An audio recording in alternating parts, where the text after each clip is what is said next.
तर आणखी एक याबद्दलची अपडेट येते। पंजाबमधल्या फिरोजपूरमध्ये ब्लॅकआउट करण्यात आलेला आहे। पंजाबमध्ये ही एक महत्त्वाची या क्षणाची एक मोठी अपडेट येते।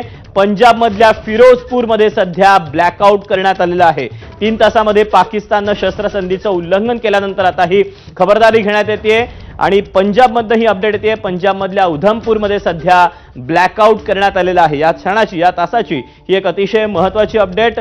पंजाबमधल्या फिरोजपूरमध्ये ब्लॅकआउट करण्यात आलेला आहे। तर जम्मूच्या अनेक भागांमध्ये देखील या सगळ्याबाबतचं 11 ठिकाणी शस्त्रसंधीचं उल्लंघन करण्यात आल्याचं समजतंय। आपण सोमेशकडे पुन्हा एकदा जाऊया। सोमेश, काय नेमके अपडेट मिळतात सीमेवरून? नक्कीच आता जी माहिती मिळते त्यानुसार 11 ठिकाणी शस्त्रसंधीचं उल्लंघन झालेलं आहे आणि विशेष म्हणजे जम्मू काश्मीरचे मुख्यमंत्री ओमर अब्दुल्ला यांनी नुकतंच एक पोस्ट केली आहे। त्यांनी म्हटलंय, what the hell just happen to the ceasefire question mark explosion heard across Srinagar. Omar Abdullah यांनी स्वतः आता कन्फर्मेशन दिले। ओमर अब्दुल्ला यांनी संध्याकाळी एक स्टेटमेंट दिलं होतं सीज फायर नंतर की कदाचित 2-3 दिवस पूर्वीच हे झालं असतं तर काही जीव वाचले असते। त्या ओमर अब्दुल्लांनीच आता लगेच कन्फर्मेशन दिलेलं आहे की सीज फायर झालेलं आहे।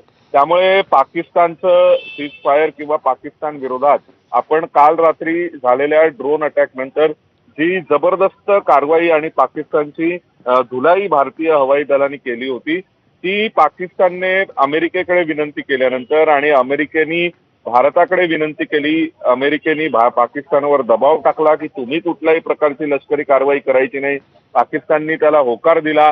पाकिस्ताननी स्वतःहून फोन करायचा अशी अट होती। पाकिस्ताननी स्वतःहून भारताच्या डायरेक्टर जनरल ऑफ मिलिटरी ऑपरेशन्सला फोन केला आणि दुपारी साधारण 3:30 वाजता हा फोन पाकिस्तानकडून आला होता आणि पाकिस्ताननी स्वतःहून सांगितलं की आम्ही आजपासून लष्करी कारवाई थांबवू, कृपया तुम्ही सुद्धा लष्करी कारवाई थांबवण्याची घोषणा करा। त्यानुसार आज संध्याकाळी 6 वाजता भारताच्या परराष्ट्र सचिव विक्रम मिस्री यांनी स्वतः घोषणा केली की आम्ही पाकिस्तानच्या विरोधात सुरू असलेली लष्करी कारवाई सध्या थांबवतोय आणि 12 मेला दुपारी 12 वाजता दोन्ही देशांचे director general of military operations एकत्र चर्चा करतील आणि मग यानंतर पुढची एकूण वाटाघाटी किंवा ज्या काही चर्चा असतील त्या पुढे होतील। सध्या पुरता आम्ही संध्याकाळी लष्करी कारवाई थांबवतोय अशी भारताने घोषणा केली।